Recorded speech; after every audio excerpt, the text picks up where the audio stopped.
किसी का नहीं। गज को पकड़ लिया, गजेंद्र को गज ने, महाराज गिरा ने, और परिवार छोड़ के भाग गया अकेला। महाराज स्तुति करने लगा। स्तुति क्या क्या थी? श्री रामचंद्र कृपाल बजमन शरण बपु भय दारुणम नभ कंज लोचन कंज मुख कंदर पै अगणित अमित छपिन बदील धीरज पट पीत मानव तड़ित रुच सुचि दीन बंधु दिनेश दानव धैर्य रघुनंद आनंद कंद को सिरकट कुंडल तिलक चार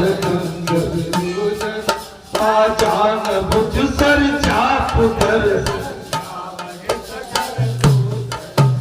सदित तुलसीदास शंकर मुनि मन मम हृदय कंज निवास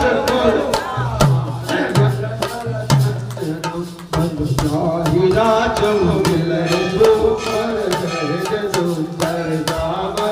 करुणा निदान सुजान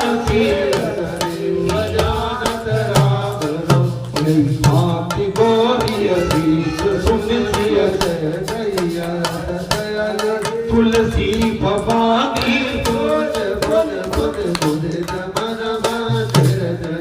श्री रामचंद्र कृपाल बजमन कंज लोचन कंज मुख भगवान की स्तुति करना। इस तरह स्तुति करने से अज्ञान का नाश होता। भगवान की स्तुति करने से अज्ञान खत्म होता है। जब तक अज्ञान आपके हमारे पास है, जब तक हमारा कल्याण। हे संतों के महात्माओं, इससे मन भी सोचता है। इससे क्या है? आपकी हमारी मौत भी सुधर जाता है। भगवान का ध्यान करो, अच्छे विचार, अच्छा भाव, अच्छा सत्कर्म। काल जब जीव को पकड़ने के लिए आता है, कथा में प्रसंग आता है, काल जब जीव को पकड़ने आता है तब वो प्रभु को पुकारता है। काल जब जीव को पकड़ने के लिए आता है, उस समय जीव प्रभु को पुकारता है, हे नाथ, आपकी शरण में मैं आया हूं। हे नाथ, आपकी शरण में मैं आया हूं।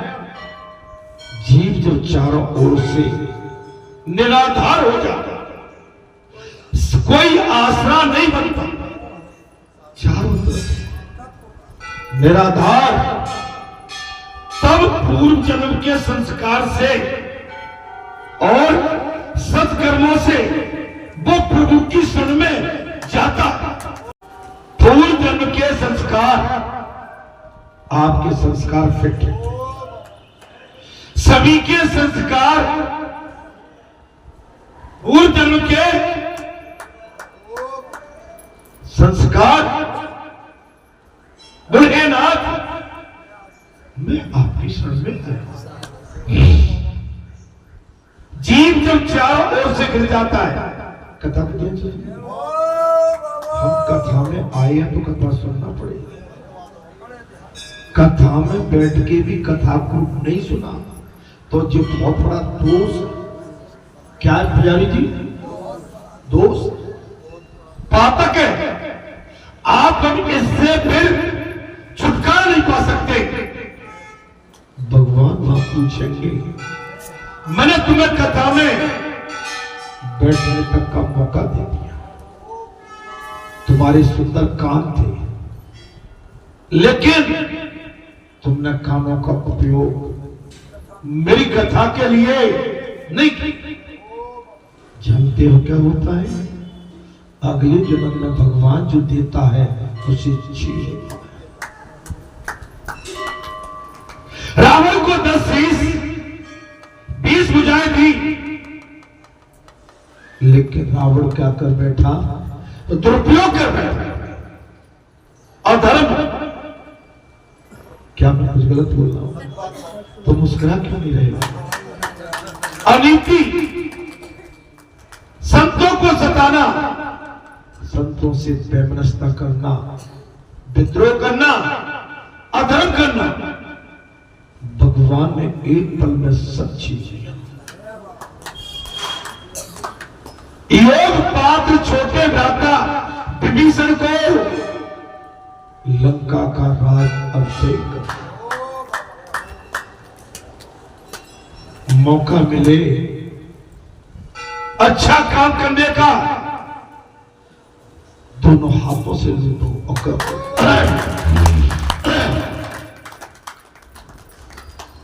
गजेंद्र स्तुति कर रहा है। गजेंद्र को अपने परिवार पर बड़ा भरोसा, बेटों पर, अपनी पत्नियों पर, नाती पोतों पर। लेकिन जिस समय गजेंद्र को गिरहा ने पकड़ा, सब साथ छोड़ गए, सब साथ छोड़ गए। अगर आज भी हमने आपने सच्चाई से कथा नहीं सुनी तो भगवान को दोष मत देना। दादी बड़े भाग से जो मानव शरीर मिला, अगर इसमें चूक कर दी तो 84 लाख योनियों में फिर भटकना पड़े। क्या करना पड़ेगा? 84 लाख योनि में। अब आप समझ लो, मानव शरीर के माध्यम से मुक्ति का प्रावधान है भैया, मुक्ति का। ये लास्ट स्टेज है, यहां से गिरे तो 84 लाख योनियों में। रही काल की, अरे काल तो हम कहते हैं कि कोई सर्प, शेर, अग्नि, accidental, heart, sugar, BP and other, तो अरे काल तो एक कीड़ा से हो जाता है, एक चींटी से हो जाता है, एक मच्छर आपका काल बन जाता है। पुजारी जी, एक मच्छर हमारा आपका काल बन सकता है। डेंगू, मलेरिया, मच्छर क्या है? काल। अभी आपको मालूम नहीं है, चाइना ने बहुत बड़ी बदमाशी फिर दे दी। चीन ने एक बहुत बड़ी बदमाशी, एक फंगस कीटाणु अमेरिका में भेज दिया। 2 लाख के महाराज, 2 कौन पकड़े गए? जासूस। फंगस बीमारी एक डब्बे में रख के, कीड़े 2 डब्बे में रख के ले गए और अमेरिका में डाल देते। जैसे कोरोना फैला था ना, वैसे ही फैला।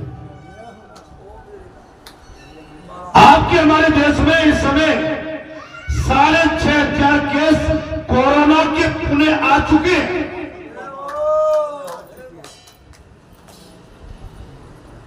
150 लोगों की कोरोना के माध्यम से मौत भी हो चुकी है। पता नहीं है। अरे भाई सावधान, सावधानी हटी क्या घटना नहीं आ रही। एक फंगस को ले जाकर यूएस अमेरिका में छोड़ने वाले थे, वहां की सिक्योरिटी ने आईबी इंटेलिजेंस ऑफ ब्यूरो ने पकड़। आप समझ, हमारे भारत देश में भी जासूस बहुत घूम रहे हैं, चीन के, बांग्लादेश के, पाकिस्तान के, महाराज कई जगह के घूम रहे हैं। हमारे भारत देश को इस समय पलता फूलता किसी की आंखों को सुहा नहीं रहा।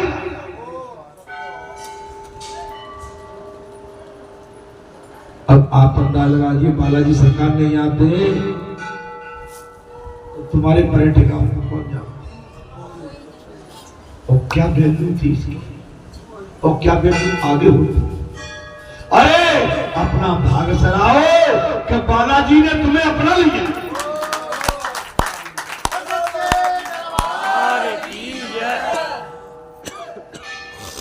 अपने भाग की सराहना करें। दुनिया तुम्हारे आंगन में आ रही, दुनिया तुम्हारी हमारी चौखट पे आके चुप रही। हम फिर भी नजरअंदाज करके बैठे। महाराज करके बैठे कि नहीं? अरे यहां भी बैठे,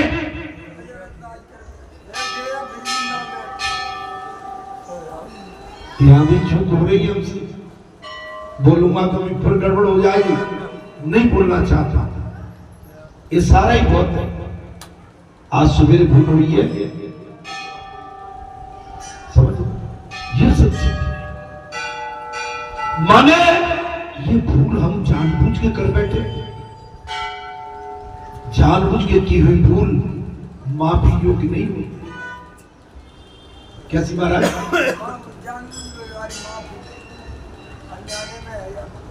आपके हमारे संज्ञान में कोई चीज आ जाए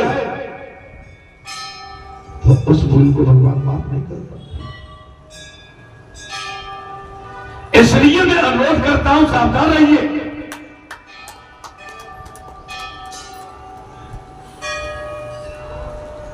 हे नाथ, तब पुनर्जन्म के संस्कार से और सत्कर्मों से वो प्रभु की शरण में जाता है, गजेंद्र स्तुति करता है। भिन्न भिन्न रूपों में नाटक करने वाले अभिनेता के वास्तविक स्वरूप को जिस प्रकार साधारण दर्शक नहीं जान सकता है, ठीक उसी प्रकार सत्य प्रदान देवता या ऋषि भी आपके स्वरूप को नहीं जान सकता। भगवान के वास्तविक स्वरूप को जानना बड़ा मुश्किल है। ईश्वर के वास्तविक स्वरूप को जानना बहुत मुश्किल। महाराज दूसरे साधारण लोग तो आपको पहचानेंगे कैसे? अब आ गई बात ऋषि, साधक, पुजारी, महंत, भगत, जो संत बनते हैं, जो भगत बनते हैं, जो महंत बनते हैं, जो पुजारी बनते हैं, जब वो आपकी महिमा को नहीं जान सकते तो आप साधारण मनुष्य की तो बात क्या।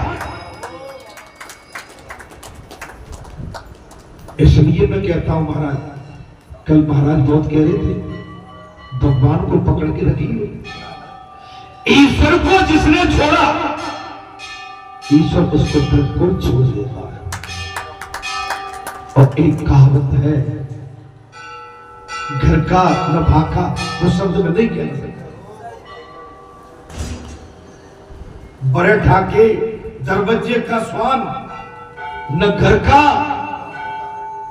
ऐसे तो कह दूं। जानबूझ के बारे में कि आज व्रत है, आज क्या है, ज्येष्ठ महीने का अंतिम मंगलवार और चतुर्दशी, और चतुर्दशी भगवान शंकर का विशेष पर्व। नहीं आ रही समझ में? आपने तो देखा ही था, ये चूक हमको बहुत सताई, नादानी की चूक बहुत पीड़ा दे। कथा कह रही है महाराज, क्या कह रही है कथा? ये कह रही है स्वरूप को जिस प्रकार साधारण दर्शक नहीं जान सकता, उसी प्रकार सत्य प्रधान देवता या ऋषि भी आपके स्वरूप को पहचान नहीं पाते हैं। हम दरगाह सेवा करते हैं, पूजा करते हैं, लेकिन फिर भी चूक हो जानबूझ के। देखिए, अनजाने की चूक को भगवान भी माफ करते, लेकिन संज्ञान में आने के बाद, समझने के बाद यदि भूल की तो सीधी ठोकर पड़ती है।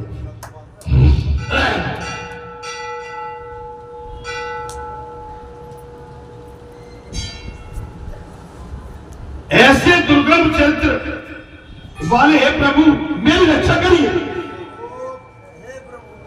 ऐसे संकट की घड़ी में गजेंद्र ने, हाथी ने उस सरोवर में साफ कह दिया, हे अनाथों के नाथ मेरी रक्षा कर। पशु तुल्य अविद्याग्रस्त जीव को, अविद्या फांसी को सदा के लिए काटने वाले अत्यंत दयालु, दया करने वाले में, कभी भी देरी न करने वाले नित्य युक्त प्रभु की शरण में मैं आया। मैं इस समय आपकी शरण में, भगवान की शरण में जो रहता है ना महाराज, भगवान एक मां की तरह, एक पिता की तरह अपनी उस जीव आत्मा की हर तरह से रक्षा करते हैं। अपने अंश से सर्व जीवों के मन में आप अंतर्यामी रूप में प्रकट हो रहे हैं। आप सर्वव्यापी हैं। अपने अंश से अपने समस्त वर्षों में आपका वास है। हे प्रभु मेरी रक्षा करें।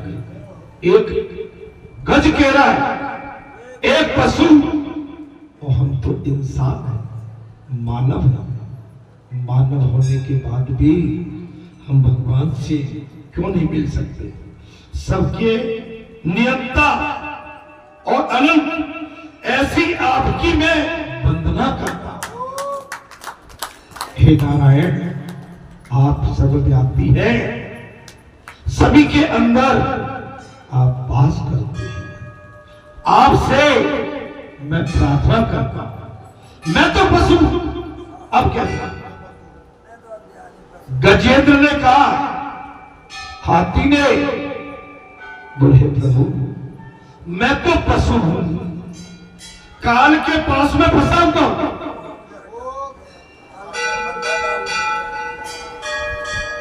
हे प्रभु मैं तो पशु हूं, इस समय मैं काल के पास में फंसा हूं।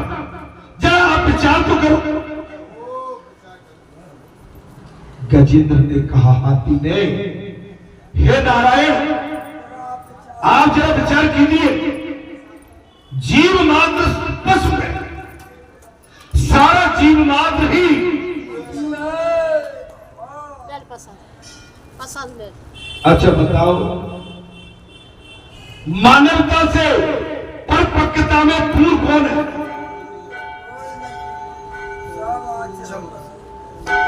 मैं पूछ लेता हूं, मानवता से संपूर्ण परिपक्वता में हम जितने भी बैठे हैं, क्या सभी परिपक्व हैं? क्या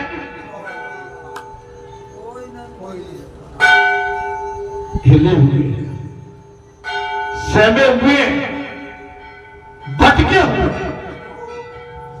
महाराज बोले मैं तो पशु, काल के पास में फंसा हुआ हूं। जरा विचार तो करो, जीव मात्र ही पशु, सब काल के मुंह में फंसे हुए। ऐसा कौन है जो अमर है?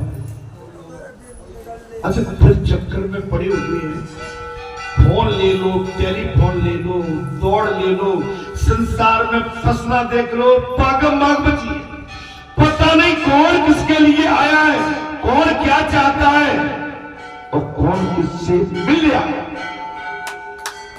यहां हम सभी सच सच बताना कि केवल बालाजी से मिलने आए। सच सच सभी सभी सभी। अब देखिए आपने हाथ उठा दिया है, अब इधर उधर की बातें मत कर बैठना। आप फंस गए, आप हम सब फंस गए। अब यहां पर कहीं आपने संसारी वातावरण किया, ये धर्म का स्थान है। अभी हमने क्या कहा, सत्य से बताना। आप इस समय क्या बालाजी से मिलने आए? तो अब आपने कहा कि नहीं, हम केवल बालाजी से मिलने आए। अब कहीं यहां बैठ के मानवता की, संसार का वातावरण किया, किसी से संतारी मुहायता की, इस प्रांगण में आप फंस जाते। दोस्त, धर्म के स्थान पर जब बात बिगड़ जाती है तो धर्म के स्थान पर आकर बात बनाई जाती है। इस समय आपने मेरे संग बालाजी की व्यासपीठ के सामने आपने कहा है कि नहीं, हम इस समय केवल बालाजी से मिले। समझो। और इसके प्रांगण में कहीं आपने दूसरे से मिलन किया, अरे तू रे, काय रे, कहां रे, बता रे, ये नहीं चले।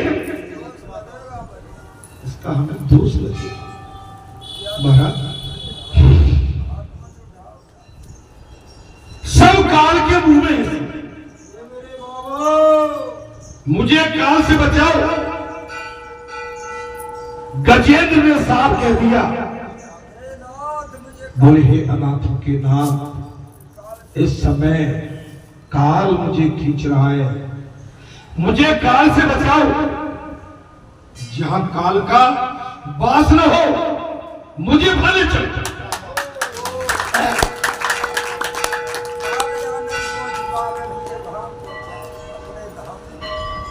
जहां काल का वास न हो, हे अनाथों के नाथ, गजेंद्र कह रहा है, एक पशु कह रहा है, हम आप कौन है? मानव। अब तो कान खोल लो, हम आप कौन है? और एक पशु होके कह रहा है, हे नाथ, मुझे काल से बचाओ और मुझे भाले चलो, जब काल का वास न हो।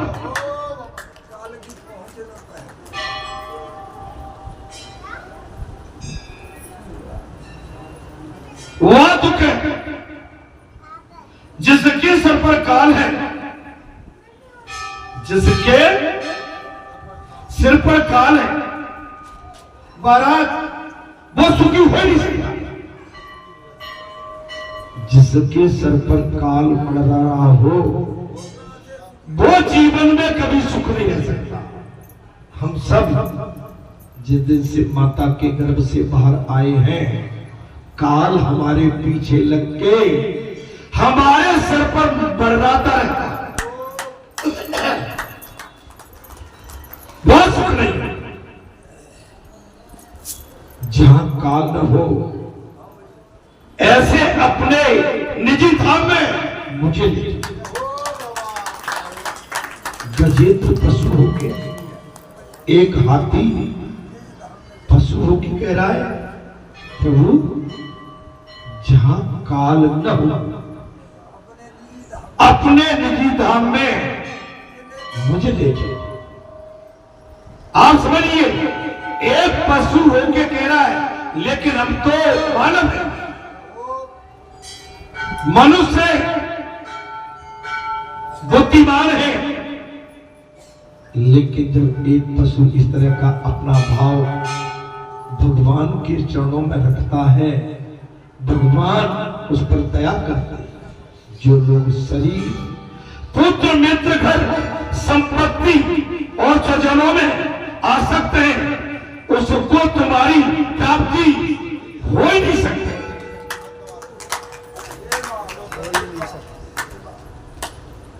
अच्छा, हम कल कथा सुनने गए थे, कथा सुनने सुनी कि नहीं सुनी? जब कथा सुनी तो अमल करो। यहां बैठने का लाभ आपको, हमको, सबको जभी होगा। अच्छे भाई, जभी होगा तब हम कथा सुनने के बाद इस कथा को अपने जीवन में उतारेंगे।